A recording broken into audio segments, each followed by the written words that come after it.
तो founder India की खास पेशकश है जिसमें हम लगातार मार्केट्स के कुछ ऐसे बड़े दिग्गज जानकारों से बातचीत करते हैं जो कि बाजार के नर्व्स को समझते हैं, पल्स को समझते हैं। और आज इसी कड़ी में हमारे साथ गुरमीत चावला जी जुड़ रहे हैं जो कि डायरेक्टर हैं और मास्टर कैपिटल सर्विसेज के। उनसे हम बातचीत करेंगे और समझेंगे कि इस समय बाजार का रिदम क्या कहता है, सेक्टोरल चलने की जरूरत है कि नहीं है। जब हम अब तक के अपने सबसे बेहतरीन बुल रन से गुजर रहे हो, क्या ये बुल रन और बढ़ने वाला है कि नहीं बढ़ने वाला, इस सब पे चर्चा करिए। गुरमीत सिंह जी मेरे साथ जुड़ चुके हैं। गुरमीत सर बहुत बहुत शुक्रिया, thank you very much having on the show sir. Sir मेरा फर्स्ट क्वेश्चन यही होगा कि दो हिस्सों में मार्केट देखना चाहिए। फर्स्ट इज कोविड-19 के बिफोर वाला हिस्सा और कोविड-19 के बाद वाला हिस्सा। एक्चुअली कोविड-19 के बाद वाले हिस्से में मार्केट ने ज्यादा अच्छा रिस्पॉन्स किया है एज कम्पेयर टू फर्स्ट वाले हिस्से से। सर आपको कहीं भी कोई फटीग, कोई थकान, कहीं कोई दिक्कत मार्केट के अंदर दिख रही है या फिर ये इसी तरह से और चलता रहेगा बाजार? हम 8,500 से तो एक्चुअली आप समझो कि हम 13,000 डबल तो हो ही चुके हैं। मुझे लगता है कि ये जो पहले तो धन्यवाद आपका मुझे शो पे बुलाने के लिए। और क्योंकि हम मार्केट से जुड़े हुए हैं एंड हमारी मार्केट एसेंशियल सर्विस होने की वजह से इस पीरियड में हमें लगातार बने रहने का साथ भी बना रहा और इंटरनेशनल मार्केट्स के साथ भी जुड़े रहे। सो जो हमें लगता है कि the worst probably for the first 2 phases of COVID is over, जो हमारे पास है उससे हम निकल चुके हैं। और मार्केट्स ने ओवरऑल जो ग्लोबल ट्रेंड्स हैं, ग्लोबल एफर्ट्स हैं, गवर्नमेंट ऑफ इंडिया के एफर्ट्स हैं, कॉर्पोरेट्स के एफर्ट हैं, उसको मिला के एक पॉजिटिव लिया है और इसीलिए मार्केट वहां से रिवाइव हुआ है। बट ये क्लियर हो जाता है कि मार्केट तो आगे भी ठीक होने वाला है बिकॉज इमर्जिंग मार्केट्स में पैसा बाहर से आएगा because of the low rate of interest in other countries, और इमर्जिंग मार्केट्स में पैसा आएगा और इंडिया को बेनिफिट मिलने वाला है। ऑलरेडी इस साल भी हमारे इन्फ्लक्स ज्यादा है और हमारे रिजर्व भी बढ़े हैं। जो शॉर्ट टर्म ये हो सकता है क्योंकि अगर फिर स्पाइक बढ़ता है और लॉकडाउन की स्थिति आती है, जो कि मुझे लगता है गवर्नमेंट ऑफ इंडिया ने शायद अभी ये सभी को कन्वे कर दिया है सिटीजन को भी, भाई आपको पूरा एहतियात बरतना है और अपने आप को संभालना है बिकॉज लॉकडाउन्स बहुत एक्सपेंसिव हैं। इसमें बहुत सारे लोगों को स्पेशली लोअर स्ट्रेटा में बहुत प्रॉब्लम आती है और लोगों ने उसको देख भी लिया और उसका जो है लॉन्ग टर्म इम्पैक्ट एसएमईज पे और बड़ी कंपनीज पे क्या आएगा उसके बारे में। The good point is that इस पीरियड में एग्रो सेक्टर जो है हमारा उसने अच्छा ग्रोथ दिखाया है। Rains have been good, crops have been good और उसके चलते हुए थोड़ी सी इनकम जो हुई रूरल सेक्टर में वो बेटर हुई। उसकी कंजम्पशन से बेसिक्स जो है वो चलने शुरू हो गए अपने। उसके साथ में जो 3 पैकेजेस अनाउंस किए गवर्नमेंट ने आत्मनिर्भर after the RBI liquidity efforts, monetary policy efforts जो किए थे, उसके बाद में उस पे भी धीरे धीरे अब क्या है कि रिजल्ट्स कुछ दिखा रहे हैं। 29 लाख करोड़ का अगर 29,000 लाख करोड़ का एक अगर पैकेज हम लगाते हैं तो उसमें धीरे धीरे उसमें क्या कहाँ पे हो रहा है वो चीज उसमें आ रही है। अभी भी हम ये नहीं कह सकते हैं कि हम कोविड से बाहर आ गए या कोविड की इम्पैक्ट को हमने गेज कर लिया और जो नुकसान हुआ है वो डाइजेस्ट हो गया है। बट यस, इस पीरियड में जो स्ट्रॉन्ग लीडर्स हैं मार्केट के और जो फॉलोअर्स हैं वो अलग हो गए। Leadership position with low leverage वो बहुत आगे चले जाएंगे, शेयर वो सेक्टर भी उठ सकते हैं। और जहां पे वो लेवरेज ज्यादा है और मार्केट पोजीशन उनकी मार्केट शेयर पहले ही कम था, वहां पे वहां उन कंपनीज को दिक्कत आ रही है। सो आई थिंक इट इज वो जो पहले हम अप्रोच करते थे सेक्टर चूज करेंगे कौन सा सेक्टर बढ़ेगा और कौन सा सेक्टर नहीं बढ़ेगा, अभी हमें देखना है कि कौन सी कंपनीज अच्छी है और उनकी इस समय हमें सर्विसेज की क्या जरूरत है और लोगों की डिमांड में वो कहाँ फॉलो कर रहे हैं। So I think it is more of the bottom up approach, not की टॉप बॉटम अप्रोच, जिसपे अभी मार्केट का भी है। और एक चीज जो थोड़ा बहुत कंसर्न दिखता था बीच में जब बाजार चल भी रहा था, उसमें ये सब कह रहे थे कि मार्केट थोड़ा ओवरहीटेड है। खुद आरबीआई गवर्नर ने कहा कि उनको नहीं ऐसा लगता है कि economy and market are interconnected, अभी उनको थोड़ा डाइवर्जन दिखता है। आपको नहीं लगता कि मार्केट का जो रिएक्शन है थोड़ा ओवरहीटेड है? दैट मींस जो 2 क्वार्टर्स में आना चाहिए था वो एक ही क्वार्टर में आ गया। अब आप ऑटो सेल्स के नंबर से ठीक है आप एक्साइटेड थे, लेकिन रियल एस्टेट के नंबर नहीं आए। गवर्नमेंट की पॉलिसीज जो बैंकिंग को पिछले 6 साल से ठीक करना चाहती है, वो अभी भी नहीं हो रही है। तो आपको थोड़ा ओवरहीटेड मार्केट लग रहा है कि या फिर आपको लग रहा है कि मार्केट इज अ किंग, तो मार्केट जो कह रहा है वैसा ही मानना चाहिए? नहीं, मेरे ख्याल से थोड़ा ओवर ईट तो मार्केट है, बिकॉज थोड़ा सा अगर स्लो रिबाउंड आता तो ज्यादा अच्छा रहता, और ये अभी क्योंकि क्विक आया है, इससे थोड़ा ओवर ईट तो मार्केट है इस समय। उसका रीजन भी यही है कि बाहर पैसा आ रहा है और यहाँ लिक्विडिटी है, और हमारे पास भी जो सेविंग्स हैं बहुत सारे लोगों की, क्योंकि उनको लोअर ऑफ इंटरेस्ट जब नजर आ रहा है तो लोग इनडायरेक्टली मार्केट्स में थ्रू म्यूचुअल फंड रूट लगा रहे हैं पैसा, तो वो पैसा भी मार्केट में आ रहा है। तो हाँ, सेकेंड इज दैट जो हमारे पास अपॉर्चुनिटी ऑफ शेयर जिसमें ज्यादा इन्वेस्टमेंट आ रही है, वो क्योंकि पेपर कम है, विड्थ नहीं है, इसकी वजह से वो इंडेक्स बढ़ जाता है, और इंडेक्स बढ़ने से मुझे लगता है कि एकदम तेजी है।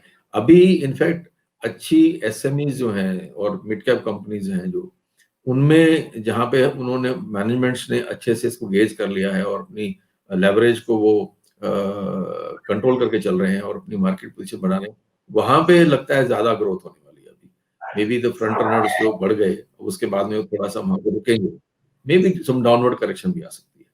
देखिए, ये जो पीरियड था अक्टूबर एंड से November end, this is also a period जब तक यूएस इलेक्शंस का क्लैरिटी नहीं होती हमारे, अभी वो क्लैरिटी नहीं हुई है। अगर वन साइडेड होता और हाउस में भी डेमोक्रेट्स आते तो शायद वहां पे टैक्स कट लगते और मार्केट फिर गिरती। अगर वहां पे अभी ये अनसर्टेनिटी है और वो पॉलिसी डिसीजंस क्लियर कट नहीं हो रहे वहां पे क्या होंगे, तो टैक्स के कट्स नहीं आएंगे, इसकी वजह से भी बाजार थोड़ा सा रिबाउंड कर गया। तो आई थिंक वो फैक्टर भी बीच में है, वो क्लैरिटी आने के बाद शायद बाजार थोड़ा और नीचे जा सकता है। मिस्टर शर्मा, ये 2-3 चीजें थी। मार्केट्स कुछ ट्रिगर पे भी चलता है, जैसे आप कह रहे थे कि पहले यूएस मार्केट्स का ट्रिगर था, तो मिस्टर बाइडेन की काफी हद तक क्लियर हो गई, इलेक्टेड प्रेसिडेंट हो गए। सेकंड था कि चाइना के साथ कैसे विवाद होगा। अब ट्रम्प तो चले गए, तो ये तो मान के चल रहे हैं कि जो विवाद होगा वो कम ही होगा, बढ़ने से रहा, क्योंकि मिस्टर बाइडेन थोड़े सुलझे हुए दिखते हैं इस मामले को लेकर। थर्ड था बिहार इलेक्शन, वो कंप्लीट हो चुके हैं, गवर्नमेंट के फेवर में आ गए। नेक्स्ट था भी कोविड से कैसे लड़ेंगे। मेरा ये मानना है कि सरकार से ज्यादा तो कंपनीज की अपनी मैनेजमेंट ने अच्छे से लड़ाई की है। मेरा ऐसा मानना है कि गवर्नमेंट ने तो सरेंडर कर दिया था लास्ट में कि ठीक है अब हम कुछ नहीं कर पाएंगे, जो कि अब कंपनीज ने किया। ये सारे इवेंट तो निकल गए, अब किस इवेंट को हम देखेंगे, बाजार किस इवेंट को अप्रोच कर रहा है? अभी देखिए, हाँ, मैं समझता हूँ कि जो जो हमारा प्री अक्टूबर तक का मार्केट है या लोगों का ऑर्डर बुक है या उनकी सेल्स है, वो मैं कुछ हद तक मोमेंटम ऑर्डर्स या मोमेंटम इकोनॉमी मानता हूँ उसको। दैट मीन्स जो प्री कोविड उनके ऑर्डर्स थे, जो उनके पास आ रहे थे या उनकी प्लानिंग थी या कैपेसिटी थी जो इन पाइपलाइन, उसी का रिजल्ट हम देख रहे हैं। उसके बाद में अभी हम क्या डिसीजन ले रहे हैं और कितना कैपेक्स में लगा रहे हैं या हम ऑपरेशन में और कितना इन्वेस्ट करने जा रहे हैं, वो कंपनीज की क्या डिसीजन होते हैं, वो अभी हमारे सामने आने बाकी। तो चैलेंजेस हैं इंटरनली, जो स्ट्रेस है, क्योंकि हमने बहुत सारा amount as per amount of GDP liquidity में नहीं खर्चा, हमने बहुत सारा करेंसी प्रिंट करके नहीं बांटी है, लोगों के हाथ में पैसा नहीं दिया है।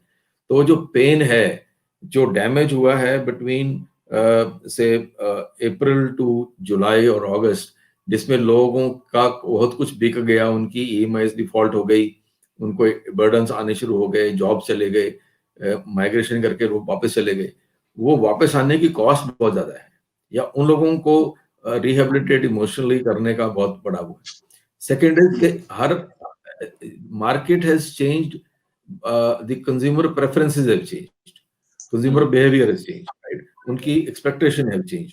तो एक तो उनके स्पेंडिंग कहाँ होगी, और सेकेंडली वो सर्विसेज या प्रोडक्ट्स में क्या दिखते हैं अभी उसके ऊपर। तो ये जो चर्निंग हो रही है, इसमें जो मैनेजमेंट इसको ठीक से हैंडल कर पाएगी, समझ पाएगी, फ्रंट रन कर पाएगी, वही आगे आने वाली है। दूसरी managements will be left behind. तो वो अभी हमें देखना बाकी है कि बहुत सारी कंपनी जिनके लेवरेज ज्यादा है और वो इस डिस्ट्रप्शन को ऑपरेशनली भी नहीं हैंडल कर पाए और चैलेंज को नहीं ले पाए और फ्यूचरिस्टिक यहाँ से नहीं अपॉर्चुनिटी को गेज कर पाए, वो लोग फॉल लेंगे, इसमें काफी नीचे गिरने वाले। ठीक है मिस्टर शर्मा, एक चीज मार्केट के अंदर और नोटिस होती है चर्निंग की, लीडरशिप कौन लेगा। पहले रिलायंस ने लीडरशिप ली, उसके बाद फिर बैंकिंग स्टॉक्स ने आके लीडरशिप ले ली, बीच में आईटी ने भी अपना रोल प्ले किया। ये लीडरशिप किसके पास रहने वाली है, चर्निंग क्या होगी? ये चर्निंग अभी बैंकिंग के पास है, ये किसके नहीं पास नहीं, है? जैसे मैंने कहा कि सेक्टर की डोमिनेंस थोड़ी कम समझिए, और individual companies my outsmart the sector also, right. तो इसमें जैसे हम देख रहे हैं अभी थोड़ा सा वेट फाइनेंशियल्स का कम होगा हल्का सा, बट जो हमारी कंज्यूमर डिस्क्रिशनरीज है इनका थोड़ा बढ़ेगा। जैसे लोगों को पैसा आना शुरू हुआ तो स्पेंडिंग वहां बढ़ेगी, तो वो हमें लगता है कि बढ़ने वाले हैं। और वो हम कुछ हद तक टू व्हीलर सेक्टर में देख भी रहे हैं कि ऑर्डर बुक बढ़ रही है। और कम्युनिकेशन सर्विसेज में एक दो कंपनी भी भारती वन इंडेक्स जो बढ़ सकता है। बैंकिंग में अगर आप देखेंगे तो HDFC एंड SBI का जो है वो थोड़ा वेटेज हर जगह बढ़ रहा है। People still believe in the story, ये आगे बढ़ने वाले, may be ICICI is next.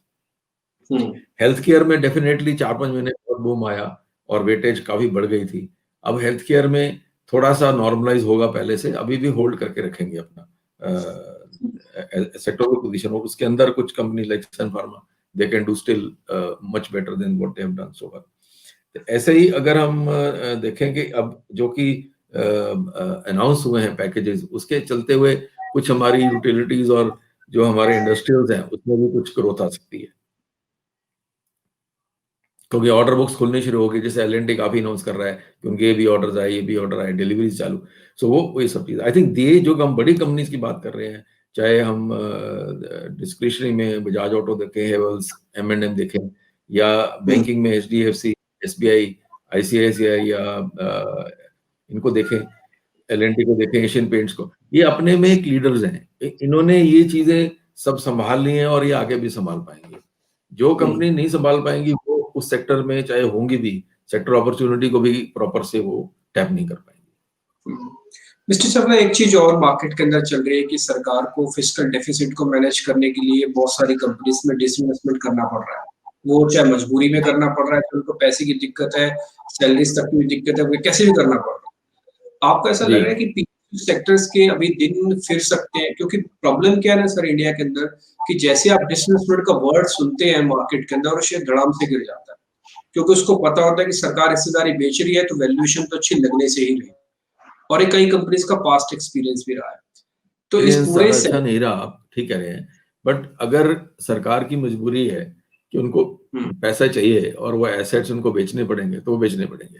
तो एसेट्स बहुत सारे बार क्या हो रहा है कि वो लॉन्ग टर्म इन्वेस्टमेंट की तरफ से वो इंस्टीट्यूशनल पार्किंग हो रही है उन शेयर्स की, अगर रिटेल में नहीं बन रहे हैं। और रोटेशन ऑफ फंड्स, पहले अगर गवर्नमेंट सोचे भी हम सब्सिडीज और प्रिंसिपल में कुछ कर लें, एक सेक्टर को दूसरे में कंसोलिडेशन, वो तो उसको रियल डेट इन्वेस्टमेंट नहीं है, राइट। वो एक फिगर्स देने वाली बात है। अब रियल इन्वेस्टमेंट उनको करनी है, उनको पैसा चाहिए। पैसा या तो फिर हम ओवरसीज बोरो करें जो डॉलर डिनोमिनेशन में होगा, इस अनसर्टेनिटी में करेंगे नहीं करेंगे, हमने नहीं किया है। 2 बार FM ने उसके बारे में जिक्र किया, पर अभी हमने उसमें नहीं किया। तो आई थिंक ऑप्शन नहीं है गवर्नमेंट के पास, और ये एसेट्स हैं, इनको बंडल करके कैसे बेचा जाए, किस प्राइसिंग पे बेचा जाए, वही एक मूड पॉइंट है। तो सर कोई ऐसी कंपनी जिसकी आपको लग रहा है कि फेयर वैल्यूएशन लगाई जा सकती है, लग सकती है? उसमें एक IRCTC का नाम बहुत जोर से आता है कि हाँ, IRCTC को शायद सरकार थोड़े अच्छे रेट पे रखे। कोई भी ऐसी सरकारी कंपनी जिसमें सरकार का डिसइन्वेस्टमेंट का प्लान हो और वो रेट अच्छे मिल जाए, या मिल सकते हैं, या प्रोबेबिलिटी हो मिलने की? हाँ, जैसे हमने ये बोला, IRCTC का बताया आपने, या हम कुछ उधर देख रहे थे, नेशनल स्टॉक एक्सचेंज का भी देख रहे थे। उसमें आएंगे जो लोगों के पास चांस पड़े हैं। अगर अब लोगों की बात कर रहे हो, अच्छे शेयर मिलने की बात कर रहे हो, तो NSE का स्टॉक देख रहे हैं। ऐसे कुछ गवर्नमेंट अनाउंस करेगी, और तो आई थिंक कुछ अपॉर्चुनिटी मिलेगी अपने को। ठीक है। अच्छा सर, एक पॉइंट मेरे को और आपसे पता करना था कि जिनके पास भी टोटल इन्वेस्टमेंट कोविड या कोविड के आसपास के समय पर ली गई है, क्या उनको प्रॉफिट बुक कर लेना चाहिए 60%, 70% according to their portfolios, according to the profits? क्या 50-60% का प्रॉफिट बुक करके बाहर आ जाना चाहिए, या फिर अभी भी उनको ग्रोथ स्टोरी के साथ ही चलते रहना चाहिए जिनका पोस्ट कोविड इन्वेस्टमेंट है?